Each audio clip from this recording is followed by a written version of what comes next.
Ya Allah, dunia ini tidak fair. Engkau yang Tuhan, engkau zat yang begitu penting, engkau zat yang menciptakan langit dan bumi, engkau zat yang memberi rizki, yang bikin air, bikin oksigen, semua kebutuhan manusia, kemudian mereka tidak kenal engkau. Ini tidak fair.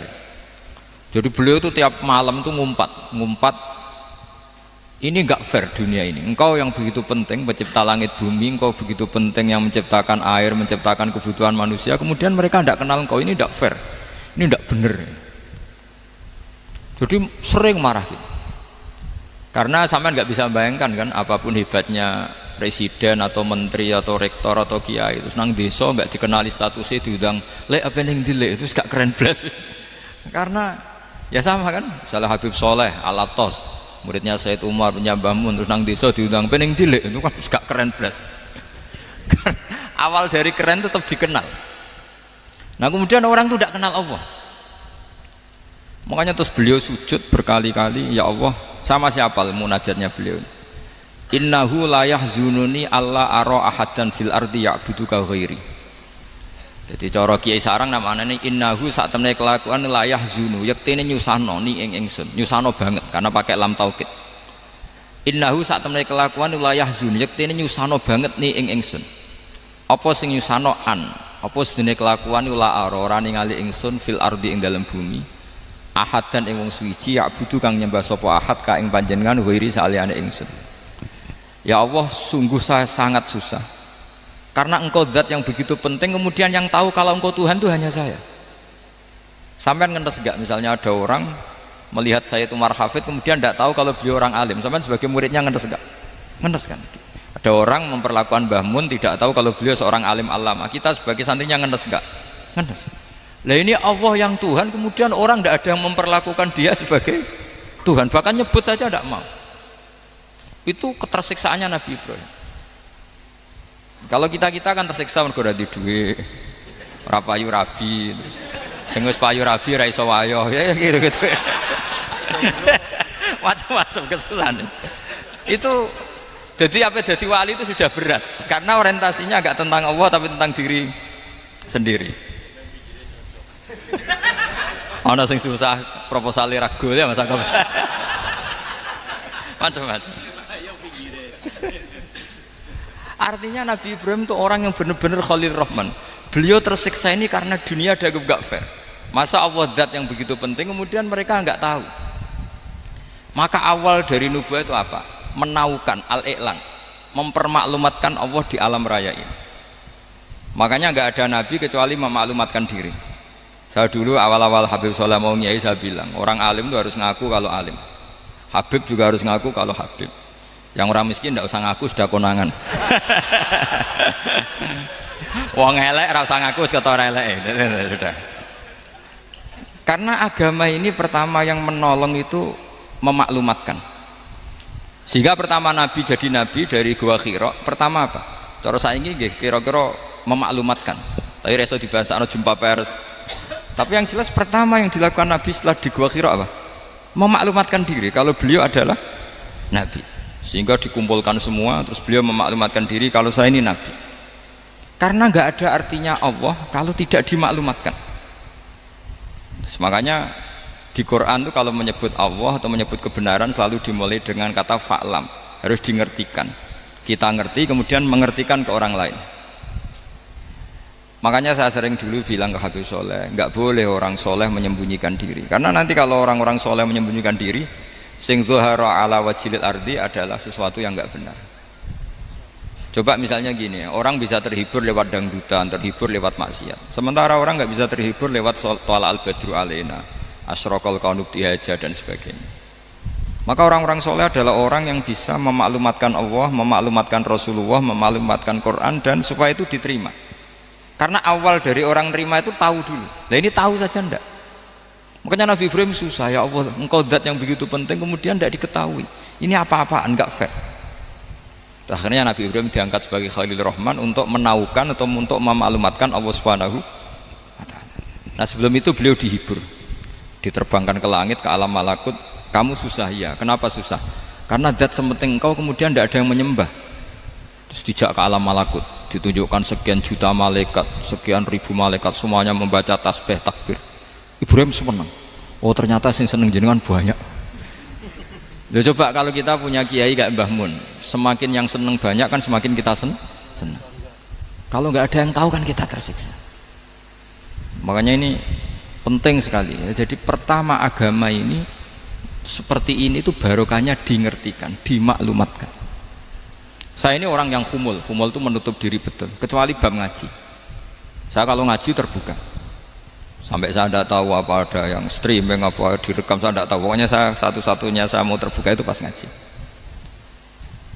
Dan saya pede karena dulu ngaji saya benar. Saya tanya Mas Akom, sebetulnya kalau sampean mau mulang terbuka bagus. Potensinya dua, konangan alimnya atau konangan. Ya resiko terbuka kan itu Pak. Konangan alimnya. Nah daripada potensi yang kedua terus nggak mau ngajar ya humul. Syarat wali ku humul. Oh, humul itu nggak menampakkan. Memangnya mau menampakkan apa kalau nggak bisa apa-apa kan? Jadi saya tidak tahu itu humul apa bagian dari pengamanan diri. Apa Mas? Apa? Aim. Jaga iman. Jadi Nabi itu pertama yang dilakukan apa? Memaklumatkan kalau Allah itu Tuhan. Jadi ciri utama orang soleh itu kalau kebenaran tidak mendominasi bumi ini. Jadi ciri utama orang soleh itu seperti itu. Makanya kenapa saya milih manhaj. Tentu Habib Soleh tidak harus niru saya karena antar orang alim tidak boleh saling mengikuti. Tapi juga seterusnya nggak boleh saling ganggu. Saya itu ngaji di mana-mana itu guyon. Karena bapak saya suka guyon, Mbah Mun suka guyon. Alasannya bapak dulu sederhana. Orang sudah nyari hiburan dengan maksiat. Sehingga agama ini harus membawa keceriaan sosial, membawa keceriaan hati. Karena Allah ngendikan kul bi fadlillah wa bi rahmati fa bidzalika falyafrahu. Orang tuh harus senang dengan kebaikan. Orang happy dengan tolal badru alina, happy dengan manakibul akhyar, dengan fadhailul akhyar. Karena orang di sana sudah senangnya itu kalau ada maksiat. Nah sekarang agama dibawa orang-orang yang tidak menyenangkan juga. Ngaji teko wis merengut. Ada muridnya salah duduk marah, salah posisi meja marah. Lalu orang-orang kan mikirnya kan daripada ngaji dimarahin terus mendingan ndak kan. Makanya Nabi itu paling marah itu kalau satu kebaikan jadi problem. Mu'ad bin Jabal itu pernah ngimami lama sekali. Dan yang makmum itu akhirnya mufarokoh. Dulu belum ditemukan fikih, tapi orang ini sudah berani mufarokoh. Jadi ini termasuk mujtahid sebelum sebelum tahu Fathul Mu'in, tahu Wahab, dia sudah berani mufarokoh. Jadi sudah luar biasa. Karena bangsa ibadah yang agak-agak ngawur itu tanpa diajarin sudah do pinter sendiri. Dia mufarokoh. Ketika dia mufarokoh, komentarnya Mu'ad, dia munafik. Sholat belum selesai kok mufarokoh. Singkat cerita Mu'ad melaporkan itu ke Rasulullah. Si tukang penggembala ini juga melaporkan ini ke Rasulullah. Tapi apa kata Rasulullah? Yang Rasulullah itu yang bela, malah bela yang penggembala tadi. Afattanun anta ya Mu'ad. Kamu itu tukang fitnah. Agama ini kalau kamu model begitu orang lari. Basyiru wala tunafiru, yassiru wala tu'asiru. Padahal ini baca Quran panjang, harusnya akan ibadah. Tapi karena ini menjadi problem sosial, orang menjadi tidak nyaman jamaah, itu sudah disalahkan Nabi. Karena tadi, kalau agama ini jadi problem, maka masalah besar. Makanya sifat dasar Rasulullah apa khafiful maunah, biayanya murah. Makanya saya ngaji di mana-mana ya suka seperti ini. Mejanya enggak jelas, pengunjungnya juga enggak jelas. Semakin kacau semakin baik kira-kira. Nah, ini pengunjungnya juga seperti ini kan. Nanti sampean yang pidato, jadi tak beri hak gue jelek saya ini namanya aqomaddin. Kalau faman tarokaha fakot. Jadi pilihannya kalau gak aqomaddin ya ada medin.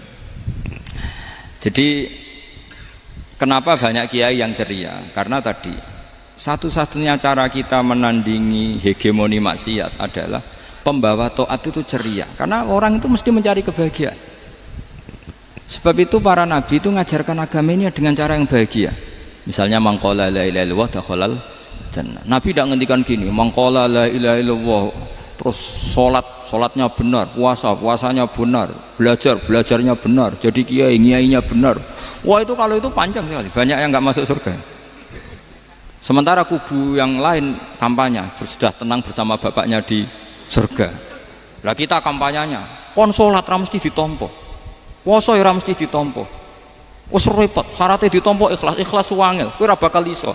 Berarti maknane kan ra bakal mlebu swarga. Akhirnya wong kan mikir, wes sholat tetap ra swarga, poso tetap ra swarga, mendingan ra sholat. Jadi kita ini kan bersaing sama kampanye sebelah gitu. Makanya saya milih manhaj pokoknya Islam apik. Tapi bukan berarti saya menyepelekan aturan-aturan dalam sholat, karena yang kampanye itu sudah banyak. Biasanya kiai-kiai sing kereng kampanye tentang sing kereng-kereng nih. Itu saya manfaatkan, ya sudah, itu bagian jenengan. Jadi orang itu harus mikir. Agama Kristen itu diterima di Eropa di mana-mana. Di antara sebabnya adalah karena orang dijamin masuk surga. Orang mau kayak apa faseknya tetap kalau mati bersama. Kita enggak, sudah kiai, sudah mulang terus masih didoain. Semoga amal baiknya diterima, amal buruknya masih ngeper apa? Dan itu santri saya nanti kalau ziarah saya tuh, ya Allah ampuni Gus Bah ampuni. Ini kan ngenyek orang itu maksudnya. Maksudnya bukan, makanya saya pernah ketemu orang yang berfaham Wahabi. Dia nuduh kalau orang doa ke mayit itu minta sama mayit.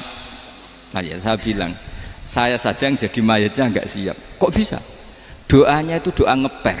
Masa sama gurunya bilang gini, Allahumma ingkana muhsinan fazid fi ihsani wa ingkana musian. Masa gurunya ditaklek? Jadi dia tidak yakin betul kalau gurunya muhsin, masih ditaklek. Jika guru saya baik maka gini ya Allah, jika guru saya buruk maka gini. Loh saya tuh gak pernah doain Mbah Mun gitu, tak anggap gak sopan.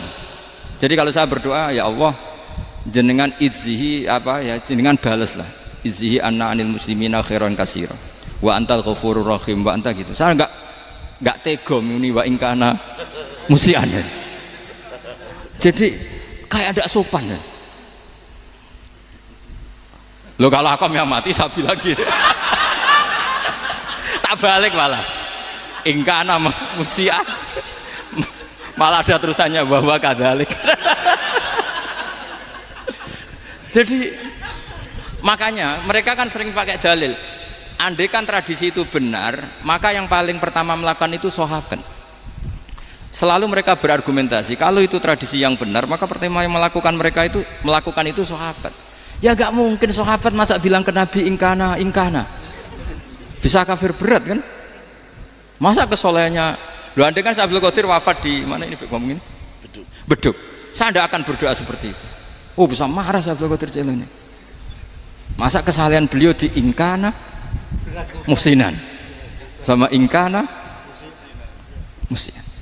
Jadi orang tuh harus mikir. Jadi saya dengan bukan berarti Gus Bah bid'ah menciptakan doa baru. Ini bukan urusan menciptakan. Orang yang punya sopan spontan seperti itu. Ini bukan urusan modifikasi doa Anda. Makanya kenapa para nabi itu tidak disolati dengan cara seperti itu, langsung assalamualaikum ya Rasul. Assalamualaikum ya Abu Bakrin, assalamualaikum ya Umar. Enggak mungkin kita mengatakan ya Abu Bakrin, ya Allah ingkana. Masa Abu Bakar di ingkana? Kalau dia, bukan kalau beliau ashabu Rasulillah, pasti orang Sayyid itu zuriyatu Rasulillah, pasti al-tahirin al-mutahhari. Guru-guru kita ini guru-guru kita. Jadi tolong doa itu. Nah, kalau terpaksa doa wa ingkana musian, anggap saja hafalnya hanya itu, tapi jangan dijiwai apa? Jangan apa? Dijiwai. Kalau ditanya, "Lho Gus ini orang soleh kok doanya wa ingkana musian?" Itu kan guru jenengan, apalku ikut tok. Tapi ora usah dimaknani apa? Karena sekali dimaknani nanti kan. Jadi ini urusan etika, urusan rasa. Saya teruskan ya, karena jadi saya mohon sekali, apa-apa itu ada aturannya. Ada aturannya. Ya tentu kita ikut masal saja. Semua selain Nabi, selain para wali kita nggak apa-apa doa Allahumma ingkana musinan, ingkana musian. Tapi di hati kita sebetulnya ketika mengatakan ingkana musian itu Coro Jawa hanya rapalan. Rapalan itu ya sudah ngomong saja, tapi nggak usah apa. nggak usah dijiwai ya. Yang dijiwai kita adalah sifat ghafurnya Allah, bukan status mayitnya, tapi sifat ghafurnya Allah. Karena kata musik itu kan nggak nyaman. Makanya Nabi itu hebatnya Nabi ya, tentu karena bentukan Allah Subhanahu wa taala. Adabani Rabbi fa ahsana ta'dibi. Itu kalau nyifati tentang keburukan orang mukmin itu diikutkan sifat ghafurnya Allah. Jadi misalnya gini kalimatnya, liyukaffirallahu anhum aswa alladzi amil. Atau sebagian ayat misalnya wa yukaffiru anhum sayiatihim. Jadi sebenarnya kalau terpaksa mengatakan orang itu buruk, itu sebenarnya dari Allah dulu kita mengatakan Allah itu zat saking baiknya itu mengampuni salahnya seseorang. Jadi nyifati Allah dulu, Allah saking baiknya itu mengampuni salahnya orang-orang baik, karena orang-orang baik juga manusia, Ustadz juga, tapi lebih ke nyifati ke Allahnya. Kalau kita kan enggak, lebih tertarik nyifati mayitnya, sehingga kita di hati itu mayit kira tak jalono sepuro tuntas kayak gitu. Jadi kalau di Quran enggak seperti itu. Jadi kita lebih mensifati Allah itu Ghafur, Afuwun Karim. Makanya seperti doa-doa kita kalau Ramadan gini, Allahumma innaka afuwun karim tuhibbul afwa, baru bakas fa'fu anna. Jadi ada aturannya. Meskipun ilmu ini agak jelimet, tapi bagi ahlinya ini ma'ruf. Kalau sama nggak paham berarti nggak ahlinya.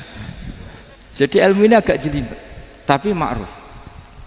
Nah, sehingga Rasulullah kalau kita meyakini syafaatu Rasulullah SAW, itu cara berpikir harus kita balik. Misalnya begini. Wong Islam nakale ngono, penggaweane maksiat kok disafaati Kanjeng Nabi kurang penggawean. Caranya berpikir jangan gitu. Kalau gitu kowe mari mangkal, wong nakale ngono kok untuk syafaati Kanjeng. Tapi cara berpikir gini. Syafaatu Rasulillah itu wasi'ah, luas sekali. Syafaatu Rasulillah ghairu munhasirah, tidak terbatas. Syafaatu Rasulillah itu lebih sakti ketimbang dosanya umatnya. Semua ulama dulu kalau nyifati Allah juga gitu. Allahumma misalnya maghfiratuka awsa'u min dzunubina. Ya, yang misalnya yang pakai mutakalim ya Allahumma maghfiratuka awsa'u min dzunubi wa rahmatuka arja inti min amali. Jadi jangan kitanya dulu. Kalau kitanya dulu kan nyifati kita dosa banyak. Itu sama ndak usah ngaku sudah tahu semua. Tapi nyifati pertamanya apa? Allahumma maghfiratuka awsa'u min dzunubi wa rahmatuka arja inti min amali. Sehingga dari nyifati maghfiratullah yang wasi'ah, yang tidak terbatas, kemudian kita sah mengatakan bahwa ahlul maksiat pun mungkin atau berhak dapat ampunan. Sama syafaatu Rasulillah itu ghairu munhasirah, syafaatu Rasulillah itu wasi'ah, sehingga sahlah riwayat syafaati li ahlil kabair min ummah. Itu bukan menyangkut melegalkan kabirah, bukan menyangkut mengesahkan orang Islam dosa besar, karena nanti dapat syafaatnya Rasul. Cara berpikir jangan gitu. Nanti kamu mentasjek memberanikan orang melakukan maksiat berdasar iktimat syafaati Rasulillah. Itu jangan gitu cara berpikir, dibalik apa? Syafaatu Rasulullah awsa'u wa awsa'u. Sangat luas. Sehingga saking luasnya sampai yang tukang maksiat saja kebagian. Sama rahmatnya Allah Ta'ala itu wasi'ah. Rizkinya Allah ya wasik, sampai wong nganggur ya iso mangan ngono. Lah begitu juga rahmati Allah Ta'ala itu wasi'ah, sampai wong sing sumpek utange akeh ya iso guyu ngono.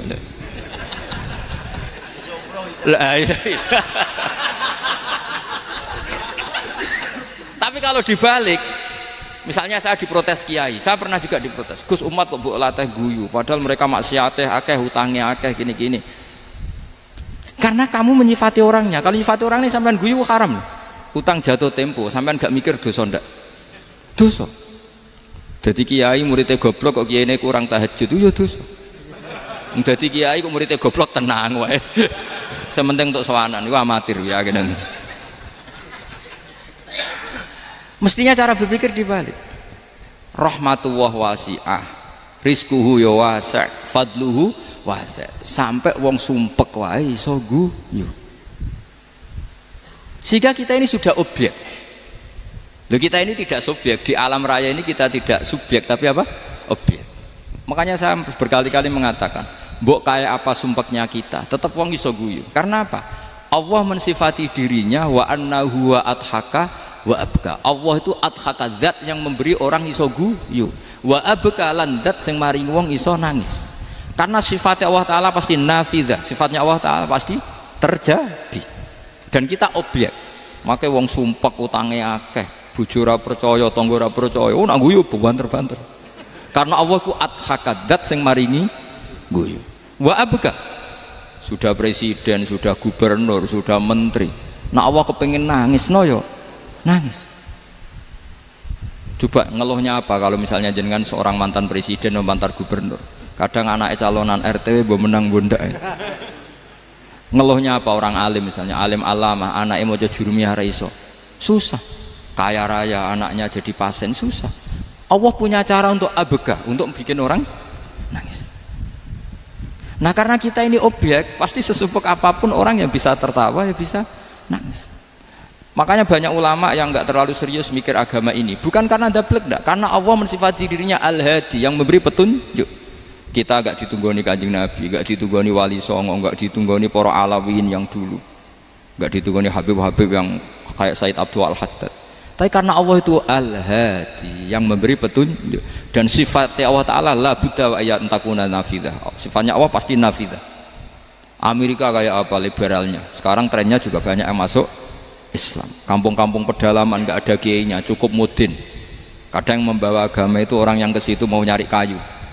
Orang di pedalaman Kalimantan, Sulawesi itu pertama itu nyari kayu, tapi bawaan hidayat, lama-lama bikin masjid. Saya pernah di Korea, ke sana orang nyari uang, niatnya juga nyari uang, tapi akhirnya tersiksa kalau enggak bikin masjid. Karena apa? Karena Allah itu Al-Hadi, zat yang memberi petunjuk. Maka kamu tidak usah khawatir, agama ini pasti jalan ila yaumil qiyamah, karena Allah Al-Hadi. Sama. Mbok kamu umat mbok weden-wedeni kowe ku amalan ora mesti ditampa. Nek ora ditampa mlebu neraka. Ngono mulai ngaji ya tenang ae. Tenang, santai. Bahkan kadang bilang gini, Pak Yai tadi gak bener. Masa ngecap orang mlebu neraka. Kita yang masyarakatnya gak tahu pintunya. Pak kayaknya tahu pintunya. Karena orang itu punya cara. Lho ya betul. Orang Bedui itu kalau ngaji sama Nabi itu lebih unik timbang yang soleh, timbang yang pinter. Sehingga banyak ilmu itu ditemukan dari orang Bedui. Karena cara berpikir itu aneh. Kalau orang soleh, orang waras kan berpikirnya ada aneh, standar. Jadi orang Bedui itu aneh. Pernah suatu saat Rasulullah itu khutbah cerita kiamat. Wah dahsyatnya kiamat kayak apa? Semua orang diam nangis semua. Orang Bedui enggak, lebih cerdas. Ini Nabi itu aneh. Cerita kiamat kok udah ada tanggalnya ini gimana? Orang nangis semua karena dahsyatnya kiamat kayak gitu. Bumi dihancurkan, wus. Pantas sudah nangis dewi-dewi. Ya ono sing nangis pabrik banyune macam-macam ya. Ini kalau kiamat gimana ini perjalanan air kemasan saya kan orang mikir mikir dewi-dewi gitu. Tapi ini enggak. Orang Bedui cara berpikir tuh enggak. Malah ya Rasulullah mata saat. Engkau itu cerita kiamat tapi enggak jelas tanggalnya. Kalau cerita kiamat ya harus jelas dong kapannya. Jadi unik. Jadi cara berpikir sahabat kaget semua loh. Kaget. Karena gak kepikiran. Nabi a'radu anhu, a'radu itu mengabaikan. Banyak sahabat yang menganalisis lam yasma'kan. Nabi memang gak dengar sehingga mengabaikan. Ada yang analisis lagi sami'a wa kariha. Sebenarnya Nabi dengar itu gak berkenan karena tengah-tengahnya khutbah kok tanya. Tapi si Arabi ini cerdas. Masuk akal kan? Misalnya mau pilihan presiden, orang mesti tanya kapan kan gitu. Ya kan? Mau ganti presiden atau ganti bupati, takarannya orang kan kapan? Kayak Mas Akom jadi wali ndak? Pertanyaannya kan kapan? Kalau jatuhnya kan sudah ya. Sehingga tanya, mata sa'ah ya Rasulullah. Lama-lama Nabi diangen-angen, bener juga orang ini. Saya cerita kiamat kok gak jelas kapannya. Ini Nabi menjawab. Tapi karena Nabi orang-orang yang sangat pinter, tanya balik. Ma'atat talaha. Lalu kalau kamu berani tanya kiamat kapan, saya tanya balik. Ya persiapan kamu apa? Jawabnya santai saja. Fawwah ma'atatulaha kabira sholatin wala siyamin walakinni uhibbuka ya Rasulullah. Saya nggak menyediakan apa-apa, sholat saya biasa aja, maksudnya standar. Ya kira-kira 5 waktu pas. Ya jenis saya lah kira-kira gitu. Wala kabira siyamin, dan saya puasa ya standar saja pas. Walakinni uhibbuka ya Rasulullah. Tetapi saya mencintai engkau ya Rasulullah. Jawabannya Nabi apa? Almar'u ma'aman ahabba, sebagian riwayat anta ma'aman ahbabta. Jadi hadis itu populer tuh barokahnya wong desa tadi. Andai kan dia punya etika, maka sowan dulu tanya 4 mata, itu jadi hadis ahadi. Tapi barokahnya dia selonong di depan umum, zaman Nabi khutbah itu jadi hadis mutawatir. Jadi kadang barang baik itu barokahnya orang yang nggak baik. Maksudnya su'ul adab, tanya gitu kan su'ul, tapi itu barokah. Akhirnya hadis itu mutawatir karena didengar ribuan sahabat yang mendengarkan khutbahnya Rasulullah. Tapi kalau hadis itu satu-satu kan khossoni bidzalika Rasulullah, khossoni bidzalika Rasulullah, itu nanti jadi hadis ahadi yang kualitasnya jauh di bawah hadis mutawatir. Jadi barokahnya orang su'ul adab itu ya ada karena Allah yang mendesain ini. Akhirnya kata sahabat, kata Anas bin Malik, mereka itu mangkelnya bukan main sama Arabi tadi karena tanya nggak sopan sama Rasulullah. Tapi setelah Nabi jawab almar umma aman ahabba fama farihu bisyai'in farahahum bidzalika badal. Mereka tidak pernah senang dengan hadisnya Nabi sesenang riwayat almaru ma'aman ahabba. Barokahnya Arabi Bedui. Makanya saya sebagai kiai ini Bedui saya tak pertahankan ila yaumil qiyamah. Karena umat ini pernah terbarokahi oleh orang apa? Bedui. Barokai suladab tadi. Jadi mohon ini supaya majelis ini kan majlisul iltorti Rasulullah, coba terlatihlah mengatakan Allah itu subjek, Allah itu al-fa'ilul mukhtar, Allah itu al-fa'ilul mukhtar, Allah itu yang menentukan alam ini. Dan Allah mensifati dirinya wa annahu huwa adhaka wa abka. Allah itu zat yang memberi orang itu bisa tertawa, dan Allah juga yang memberikan orang itu bisa menangis. Mbok kayak apa kamu neror umat, wah amal gak mesti diterima gini-gini. Ternyata neng majelis nangis ya, mulai guyu. Kadang guyu-guyune ngenyek tenane. Daripada apa ya agak-agak merodok orang yang dohirnya beda dengan batinnya, nggak perlu distatuskan seperti itu. Ya sudah biasa saja. Jadi, nah, fi muqaddimihim, imam besar dalam manhaj ini namanya Abul Hasan apa? Asyadzili. Abul Hasan Asyadzili itu kalau ada orang tanya gini, Beb saya ini susah, sholat saya tidak mesti diterima Allah gini-gini, marah. Nggak usah. Kafa bika jazaan an radiyaka laka ahlan. Sudah kamu ditakdir pernah sujud itu sudah keren. Saya itu andaikan dapat kabar dari malaikat bahwa sholat kamu tidak diterima, saya tidak susah. Bukan karena sombong. Pernah ditakdir sholat sujud ning Allah itu keren. Kayak apa malunya kita ketemu Allah kemudian kita di bumi tidak pernah sujud. Makanya cara Abul Hasan Asyadzili kowe ora usah mikir salatem ditampa taro ora usah mbok mikir. Kowe ditakdir tau sujud itu hebat. Kafa bika jazaan an radiyaka laka ahla. Cukup kamu mendapat balasan dari Allah, kamu pernah ditakdir sujud. Gak perlu ngaji alim alama, gowo sawi ngalor ngidul jalalain keren. Paling gak malaikat pernah melihat kamu, wah gowo tak kitab kuwedi. Gak penting paham, gak penting. Karena isra bakat paham Mas. Jadi Abul Hasan Asyadzili adalah orang yang, dan itu Al-Hasani ya, dan itu Al-Hasani. Makanya macam-macam kita yang Al-Husaini sudah kita punya Faqih Muqaddam, punya banyak. Di Al-Hasani yang paling populer diantaranya adalah Abul Hasan Asyadzili. Beliau tuh kalau ngendikan sesuatu itu positif terus. Termasuk itu ketika ada orang resah sholat saya diterima ndak, kata beliau wes sing sempurna ditakdir tahu sujud.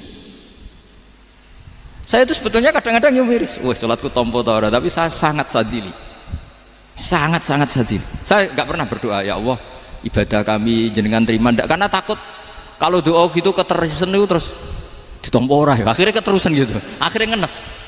Masa orang pernah sujud ngenes, lama-lama gini setan masuk. Apa artinya saya sujud ternyata gak diterima? Lu wong kawula kok iskal tentang pernah sujud. Itu kan ibarat gini, kamu ngasih uang sama orang tua kamu, misalnya Habib Soleh ngasih uang Habib Ali, terus apa artinya tak kasih, kemudian beliau tidak terima kasih, itu kan lucu. Terima kasih tidak terima kasih, seorang anak ngasih orang tua itu keren. Makanya saya bangga dengan Habib Soleh ketika beliau mengumrohkan Habib Ali, sudah mendaftarkan haji Habib Ali. Gak usah mikir diterima apa enggak. Wes keren, itu sudah perilaku yang keren, yang hebat. Makanya saya sering ada orang mau cerai tanya saya, Gus saya ini cerai gak, istri saya kurang ajar gini. Gak usah. Tapi bojoku lo judes. Uang di bojoku wes keren, paling gak kowe radarani jomblo.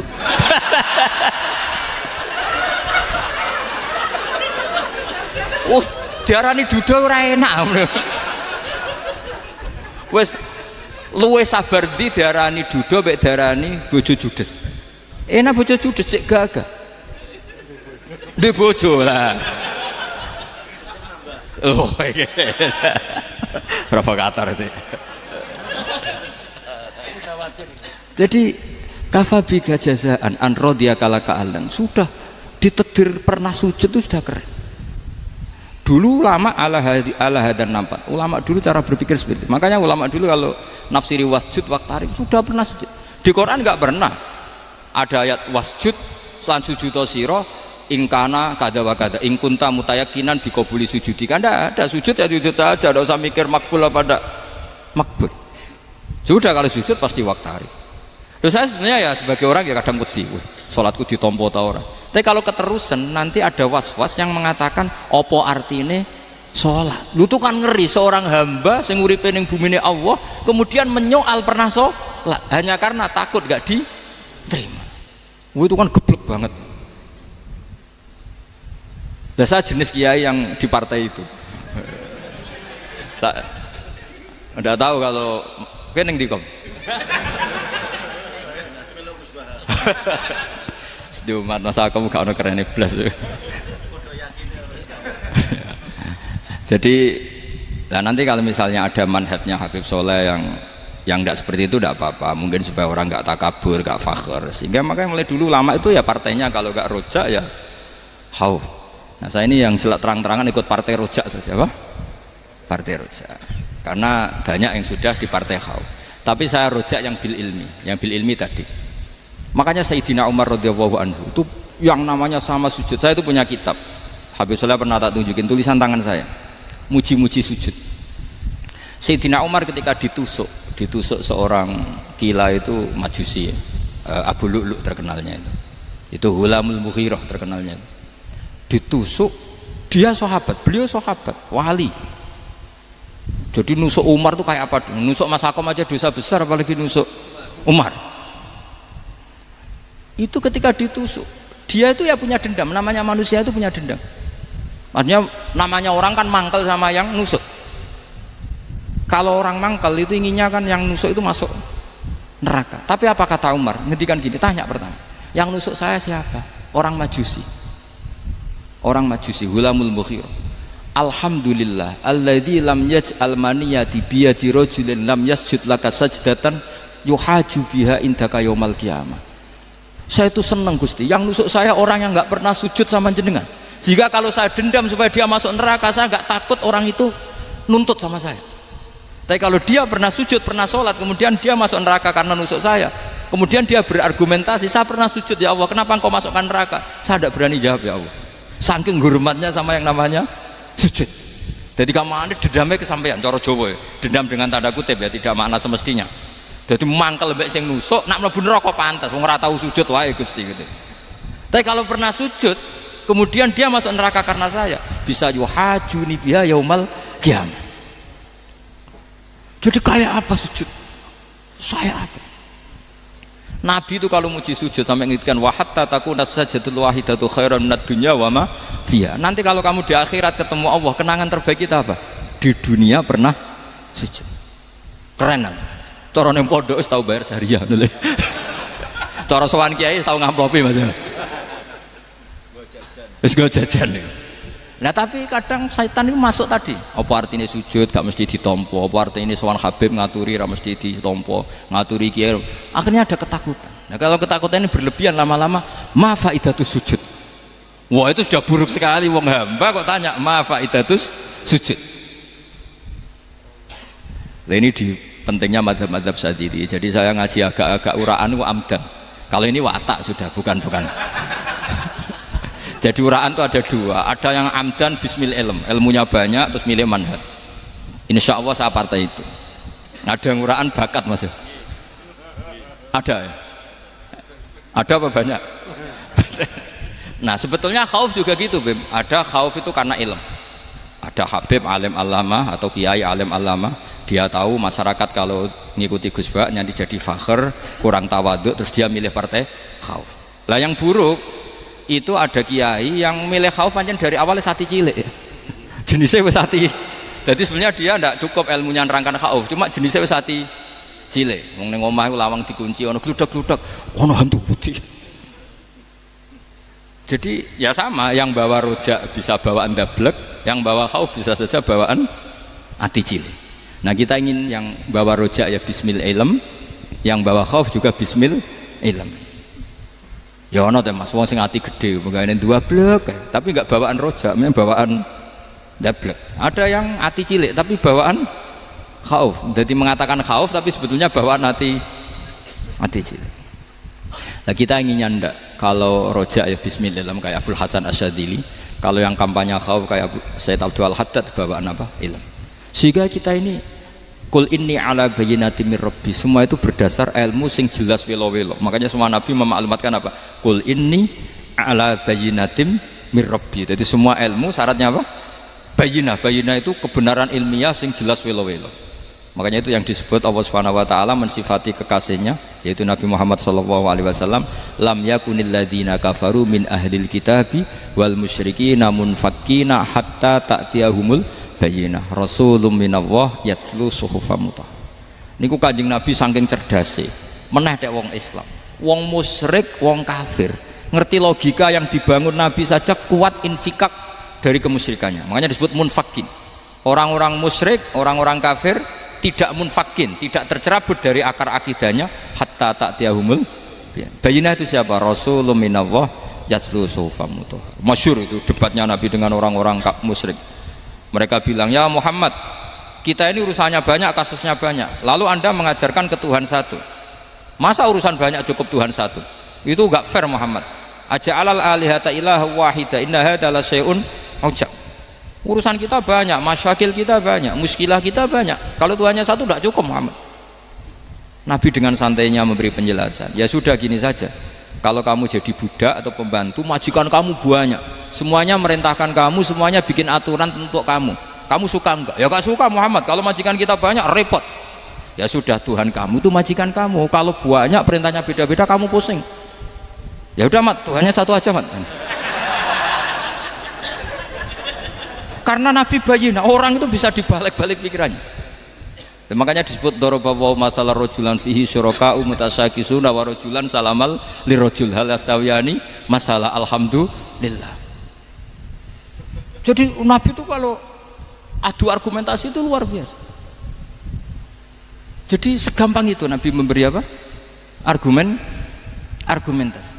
Karena beliau adalah al-hujjatul balighah. Jadi Nabi itu gak pernah kalah. Pernah Nabi debat sama orang Yahudi, Muhammad, saya ini turunan Ibrahim, kita ini Israel ya, kita tahu Israel adalah turunan Nabi. Israel nama lain dari Yakub, Yakub bin Ishak bin Ibrahim. Padahal Yakub ini punya anak namanya Yahuda, makanya Yahuda bin Yakub bin Ishak bin. Kita ini yang mirip Ibrahim, bukan kamu. Tapi orang Yahudi itu nggak apal nasabnya, sehingga mereka bilang kita ini saking baiknya Ibrahim saja pengikut kita. Terus digojlok oleh Nabi, Ibrahim itu buyute Yahuda, makanya digojlok, ha antum ha ulai hajatum fi malakum bi ilm falimatu hajuna fi ma laysa lakum bi ilm. Kita adu debat itu sudah ilmiah, kenapa kamu menjadi tidak ilmiah? Kenapa Muhammad? Terus Allah menurunkan wa ma unzilatit taurat wal injilu illa min ba'di afala ta'qilun. Artinya gini, kalau Ibrahim dikatakan Ibrahim Yahudiyah, itu sama dengan saya berkali-kali podo karo sampean misalnya ngendikan Mbah Zubair itu pengagumnya Gus Roji misalnya.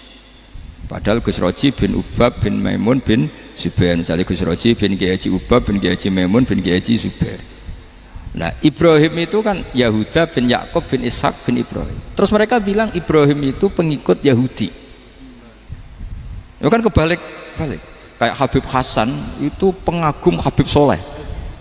Kan Habib Hasan rohnya ini gimana, ini sih mbahnya kok dianggap. Nah sehingga orang Yahudi ketika Nabi berdebat beda dengan Nabi Muhammad SAW. Ketika ditanya kenapa kamu yakin agama tauhid, millata abi, karena ini agama nenek moyang saya, millata abikum apa? Ibrahim. Jadi jelas akhirnya orang Yahudi ngerti. Ya kan sama dengan mengatakan tadi Pak Karno itu pengagum Puan Maharani, kan aneh enggak kalimat itu? Mbah Hasyim Asy'ari itu pengagum Gus Dur, gak lucu. Itu debat. Jadi Nabi itu orang yang bayinah. Bayinah itu kalau menerangkan kebenaran itu bahkan orang kafir pun bisa infikak, bisa munfakin, tercerabut dari akar kekafiran. Nabi itu mudah sekali merubah logika. Makanya di Quran sering ada kata aro'aitum, karena memang tadi. Nah saya mohon apapun pilihan anda rojak kayak Abdul Hasan Asadili tadi, ketika orang resah sujudnya diterima apa enggak, sholatnya diterima apa enggak, beliau bisa berargumentasi betapa pentingnya sujud. Wes aja kowe iku kawula, tahu sujud iku keren. Saman bayangkan betapa malunya kita kalau kita ketemu Allah kemudian di dunia enggak pernah. Lho paribasane kula mlebu swarga lah wisin. Mlebu swarga tapi ning donya ora tahu wisin. Sama seperti kowe di guru saurip-uripmu ora tahu salam templek wisin. Kira-kira seperti meskipun salam templek ora penting. Ya ora penting to, misale soleh salam templek 50.000 duwe wis akeh ngono. Nak masakom penting kudu rokok. Itu bukan nilainya kok, betapa malunya kita. Saya dulu mau sarang, andai kan tidak pernah khidmah sama iya malu tenan sebagai apa? Santri. Makanya Sayyidina Umar ketika beliau dibunuh orang, itu pertanyaan pertama, dia pernah sujud enggak? Enggak pernah. Andai kan dia pernah sujud, maka saya tidak berani masukkan dia masuk neraka. Takutnya dia protes sama Allah, ya Allah saya pernah sujud kenapa harus di neraka? Atau Umar ditanya Allah gini, Umar, kue ridho wong sing tahu nyembah aku kemudian dia di neraka. Kayak apa? Jadi makanya Umar ketika wafat ketika alhamdulillah alladzi lam yaj'al maniyati biyadi rajulin lam yasjud laka sajda. Ya jadi saya mohon sekali jadi majelis ini sebuah majelis mubarak, caranya tauhidnya dibenarin ya, tauhidnya dibenarin. Jadi Allah itu adhaka wa abka, Allah itu al-hadi, Allah itu ar-razzaq. Sehingga menteri ekonomi mbok salah rumusillah wong tetep mangan. Mergo Allah itu ar-razzaq. Mbok negara dikelola keliru lah wong tetep mangan, wong Allah itu ar-razzaq. Kiai rada akeh sing di masalah. Tapi ya tetep agama ini jalan. Lho andai kan syaratnya agama ini kiai ini bener, wah ya repot. Kowe iso bayangno masakom bener terus. Tapi agama ini berkali-kali coba di TV itu banyak nyun sewu, ada ustadz, ada kasus apa, ada kiai, kadang ada masalah hukum. Agama ini jatuh enggak masalah. Padahal di TV itu sudah dinasionalkan kan, ada kiai terlibat kasus hukum atau ustadz tertangkap karena melakukan apa itu. Tapi enggak ngefek karena agama ini bihifdillah wa biriayatillah. Sama. Negara mana-mana kadang manajemen ekonominya enggak jelas, tapi masyarakat ya makan karena Allah Razzaq. Sama, aku kancanan masakom mengeluh tapi Allah adhaka, akhirnya iso guyu. Padahal orang untungnya blas kancanan dede. Tapi karena Allah itu adhaka. Nah kita dengan istri yang kita cintai, dengan keluarga kadang yang nangis. Karena Allah itu zat yang bisa memberi abka. Wa annahu wa adhaka wa abka. Terus wa annahu wa amata wa ahya. Kita tidak ingin mati. Wah ya mati saja karena kita objek. Nah, hidayah itu seperti itu. Allah al-hadi. Apa? Allah itu kayak apa Korea, negara ateis. Enggak kebayang di sana ada ngaji Aqidatul Awam Mabadi Fikih. Sekarang banyak. Saya tuh kalau beli Aqidatul Awam kerdusan, tak kirimkan ke Korea. Sebelum saya ke Korea, karena sebagian santri saya di Jogja. Di sana ada ngaji Aqidatul Awam, ngaji Takrib. Bahkan saya di sana dilagokno sakduna fid dunya.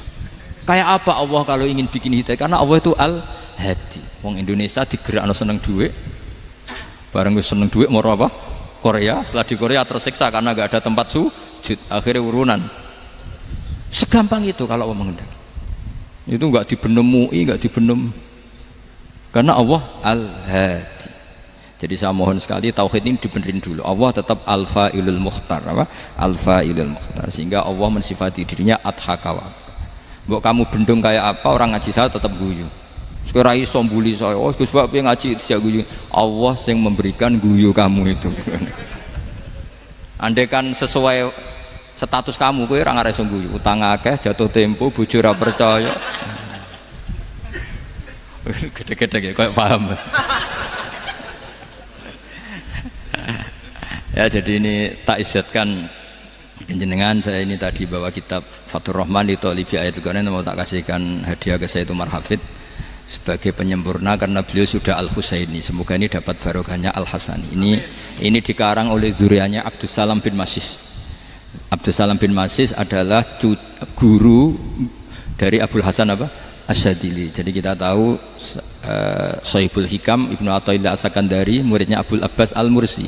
Beliau muridnya Abul Hasan Asyadili. Beliau muridnya Abdus Salam bin Masis. Yaitu alami zada ini min dzurriyyati Abdus Salam bin Masis. Jadi ini Al-Hasani.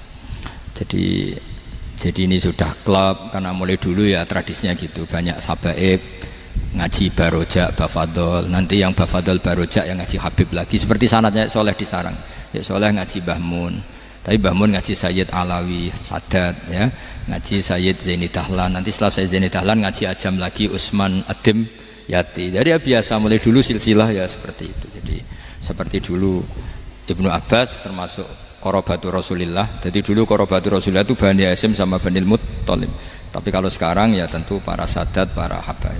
Dulu biasa Ibnu Abbas ngaji ke Zaid bin Sabit. Itu Ibnu Abbas yang mencium tangannya Zaid bin Sabit. Tapi Zaid bin Sabit juga mencium tangannya Ibnu Abbas karena Qorobatu Rasulillah sallallahu alaihi wasallam. Jadi saya mohon semuanya itu insaf bil ilm ya, insaf bil ilm. Kayak tadi munfakina hatta ta'tiyahumul bayin. Jadi bayina itu orang yang kalau menerangkan itu memberi penjelasan sing jelas welo-welo. Itu siapa? Rasulun minallah yatslu suhufam mutahharam. Al-Fatihah. Alhamdulillah, telah kita simak bersama kajian beliau. Semoga bermanfaat dan barokah. Amin.